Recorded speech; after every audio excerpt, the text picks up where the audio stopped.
The Bible. It's 66 books of history, stories, letters, and poetry that fit together to form God's one big story.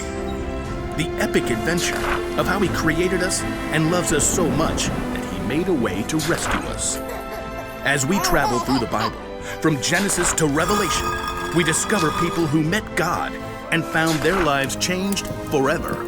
Now, for an amazing story, inspired by the book of Luke, chapter 2, verses 41 through 52. When God sent His very own Son, Jesus, to earth, angels shouted the good news.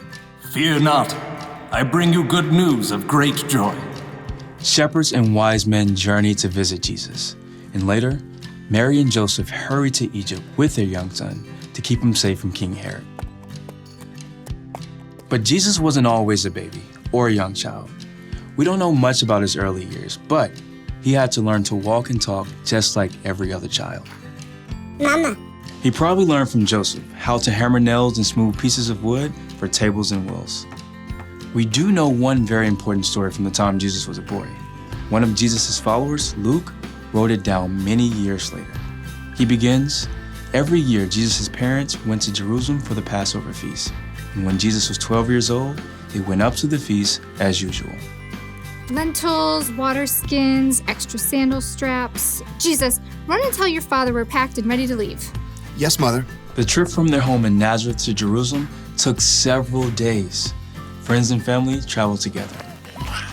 Jesus likely spent the day with his cousins and friends, finding his parents at dinner time. I brought sticks for the fire. I'll start this stew. We should reach Jerusalem by noon tomorrow. We don't know what Jesus thought or felt when he saw the city of Jerusalem perched on the rocky hillside ahead. Years later, he would enter the city to the shouts of cheering crowds. But for now, Jesus was just a boy celebrating Passover with his family. You remember where your cousins live, right? We're staying with them again. I can find it. All week, families celebrated with relatives. Together, they enjoyed the Passover feast. You, O Lord our God, have given us festival days for joy, in remembrance of the departure from Egypt. Blessed are you, O Lord our God. When the feast was over, Mary and Joseph packed and began their trip home along the crowded roads. At the end of the day, they stopped to set up camp. Jesus, can you start the cooking fire? Jesus? I thought I saw him with... No, that was before we left the city. Mary and Joseph searched through the nearby families, settling down for the evening. Have you seen Jesus? Not since he gave me the last potato pancake yesterday evening. No one's seen him. Since Jerusalem. We left him in the city. Frantic, Mary and Joseph hurried back to Jerusalem to search for their missing son. They immediately checked the home where they had been staying. Very sorry, but I haven't seen him. Mary and Joseph crisscrossed the entire city. He loved the honey cakes from that bakery.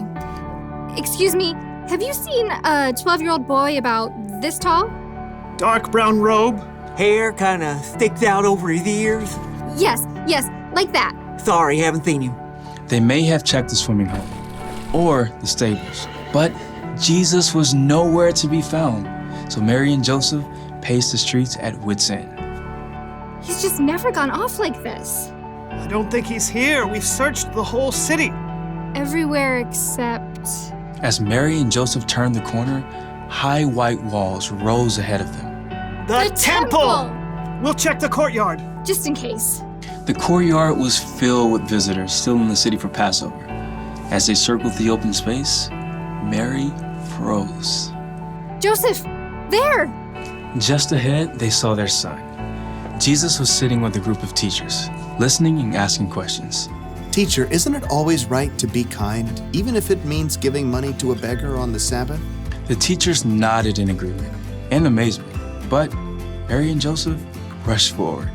Jesus! Son, why have you treated us like this?